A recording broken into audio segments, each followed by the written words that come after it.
इतलात वारे सूबाई वज़ीर शर्जील मेमण जो चवणु आहे त सिंध में बैराजिस ते पाणी जी खोट शिदत इख्तियार करे वई आहे।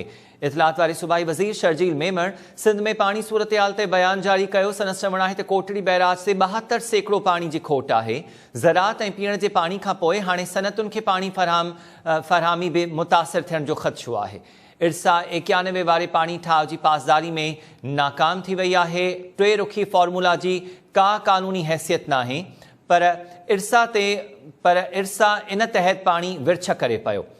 सूबाई वज़ीर शर्जील मेमण चयो त टे रुखी फॉर्मूला के चीफ एग्जीक्यूटिव पाकिस्तान ऐं पाणी बिजली वज़ारत रद्द करे चुका आहिनि।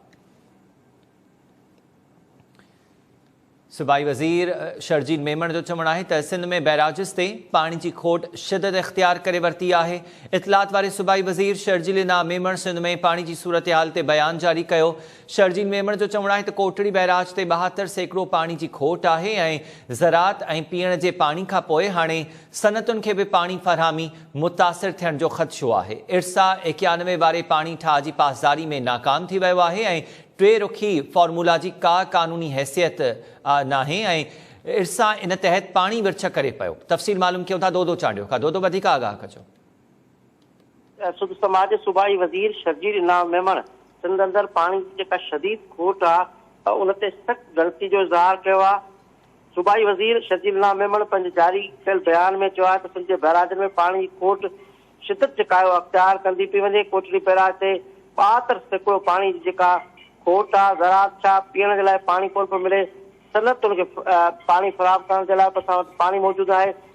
शर्जील मेमण जो चवणो हो त इरसा 1991 वारे पाणी मुआहिदे जी जो पासदारी करण ऐं उन्हनि ते अमल करण में मुकमल तौर नाकाम वई आहे। हिन चयो जंहिं 3 टियर फॉर्मूले तहत सिंध खे पाणी ॾिनो पियो वञे उहो हुनजी का बि कानूनी हैसियत न आहे ऐं पाणी जेको आहे उहो इरसा खे 91 ठाह करणु घुरिजे। हिन चयो त जेका विरासत आहे शर्जील मेमण जो चवणो हो त उहा बि जेका आहे उहा बराबरि न पई थिए।